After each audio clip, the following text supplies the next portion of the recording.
Coach Petrie, he's a hard-nosed guy. He's a very diligent recruiter. He's very locked into Texas Tech and really cares about Texas Tech. Hey, we ready to go? Hey, we're ready. All right, let's go. He just does a very good job of taking care of his business, and he's got his vision narrowed into what's important to Texas Tech and baseball and how do we get there, and does a good job. Yeah, but you got to go across Oh, the yeah. bat. Yeah, You're telling me you're straddled, like the double play you turned last night from Kelby? I look at myself as somebody that, you know, I come to work every day. I want to try to help the guys get better. I think just the opportunity to work with our guys defensively and running the bags, I mean, I just think that's, you know, I'm pretty consistent, I guess, you know. And go that way instead of standing right here. He, you know, he really loves his job, and you know, he's very persistent, and he, you know, he goes and sees a lot of games, and that's the biggest thing in recruiting. I mean, you can't catch fish unless you go to the lake. Andre, you have 3 doubles. Obviously, if I'm not out recruiting, I'm always here for the guys, and they know that, and so I would say that's probably the feature that I would look at myself as just, you know, I like to think of as myself as a player's coach. You know, guys can come up and talk to me about anything, and a lot of them do, and so I guess that would be what I would look at. You don't need home runs to have power. That gap-to-gap power. 3 doubles? He cares a lot, and he's intense, and he's no nonsense. You know, there's no, you know. Yeah, there's just no nonsense with Coach Petrie. He's, you know, it's black and white, and I think when you have a coach like that, it's easy to play for because you always know where you stand. You know, there's no guessing. You know, you know what he expects of you, and he's going to tell you when you're not doing it quite the right way. And I don't think as a player you can ask for anything more than that. Let's go, win a ball game.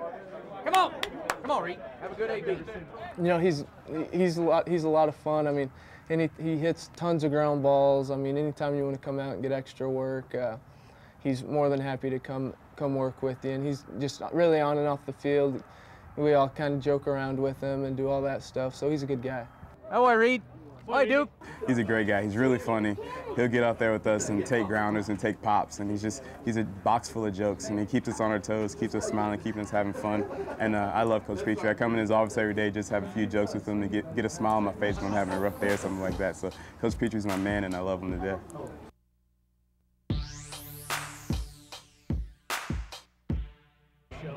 What's your favorite show? Great thing about Andy, lots of opinions, not afraid to share them, and does it often, and never lost for words, and apparently everyone seems to like him. He's one of those guys that if you don't like Andy, probably there's something wrong with you.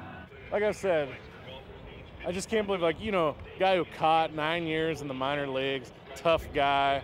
He's got an opinion on everything. And it might be a contrarian opinion. You know, everyone might think one way, Andy will be the guy on the other side, and it doesn't matter. You can have 50 guys over here on one side, Andy here on the other. He doesn't matter. He'll stand there and stand tall, and he'll talk every one of them down. Gritty. And your favorite show is American Idol. It's not my favorite show. You know, it should be like Sons of Anarchy or something. Andy's one of those guys that knows a little about a lot.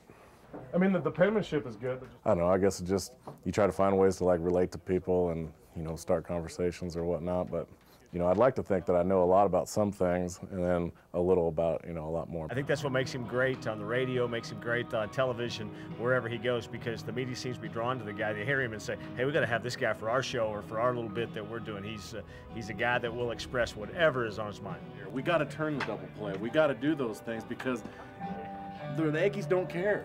You know, they don't care that they didn't make. They're going to go, oh, they didn't make the double play, so I'm just going to strike out here. And in the end, no. Their guy's going to go up there and try to hit the ball over the fence or do whatever. So you got to make those plays, and we're a good team. We are a very good team. But I care about this a lot. You know, I care about winning. I care about doing a good job, and I hope that the guys, you know that just that how much that I like doing this. It isn't, you know, it's not something I just do just for the fun of it. You know what I mean? That I really truly, you know, believe in them and want to do good and would do anything for them. And like I said, you know, I've kind of learned that from Coach Spencer. Coach Jarvis is a very good guy because he's a link. Even though he's 30 years old, he's a very good link to the younger guys' thoughts and patterns. Do the complete opposite of what you just did to find another answer. All I know is if you're 3 for 10 and you're hitting 300, that's pretty much that's the extent of my math skills.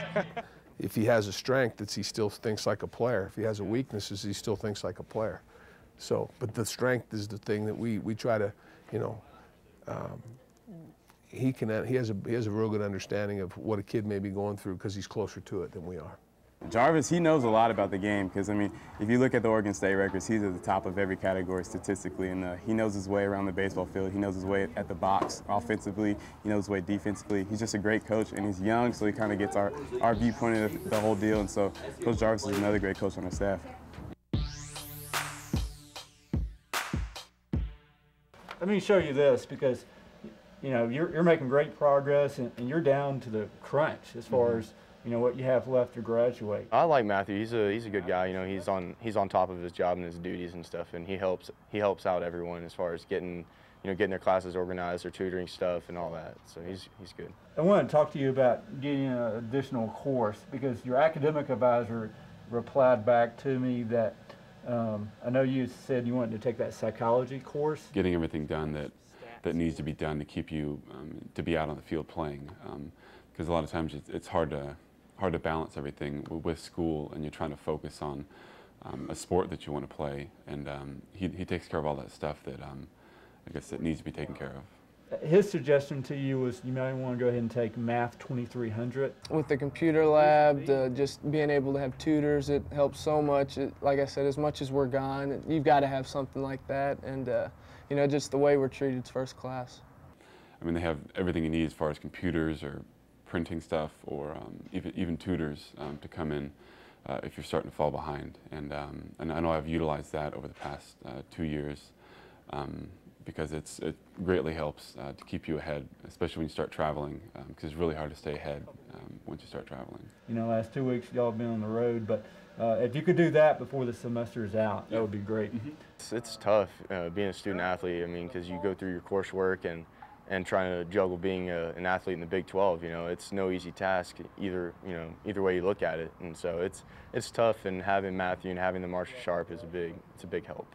You know, after this semester, you're only going to have 15 hours left to graduate. Yeah, so it'll just be about one semester, then I'll be graduated. Right. You know, from an academic standpoint, you know, we've got great staff over there that takes a lot of pride in what they do. I mean, we've had right around a 3.0 GPA the last couple of years, and so you know, if you're recruiting the type of kids that are the right kids academically, which is what we try to do, it's a very big selling point. It really is. You know, parents want to know, you know, not only what kind of baseball coaching they're going to get, but also what kind of support they're going to get academically. And you know, from Felicia, you know, down to Matthew, you know, who works with us, they do an outstanding job. And we always tell kids, you know, if you don't leave here with a good GPA and a degree, it's nobody's fault but your own, because you've got all the resources in the world to succeed academically.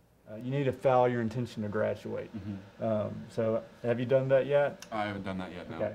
You know, the reality is you're going to probably, almost definitely, have to use your degree. So let's go ahead and get you close. I know you want to sign as a junior, so let's do what we can to make sure you're within a year away from graduating. That way you can finish it in 3 off seasons. Your degree requires a practicum. Yeah. You try to recruit the right guy that understands the importance of getting an education and letting the other stuff play out. So it's going to give you an opportunity to go out in the community, some type of organization such as the Ronald McDonald House. It's a great feeling to be this close to, I guess, getting a degree. I mean, baseball is very important to me, and I want to continue playing it professionally in the next couple of years. But having that degree to fall back onto is huge. Which then would give you your 15 hours, and that will allow you to graduate this coming fall. I think everybody should utilize that, and whether they do it their 4 years and then they start playing their professional career, or they do it their 3 years and they finish that year. It's very important to, I guess, have that degree, because, I mean, you can't play sports forever. Because hopefully this will give you great professional experience, which will help you as you make that transition from being a student athlete to, you know, being a graduate. You got to have some sort of education, and to have that being so close, it's kind of a great accomplishment that I've gotten close to.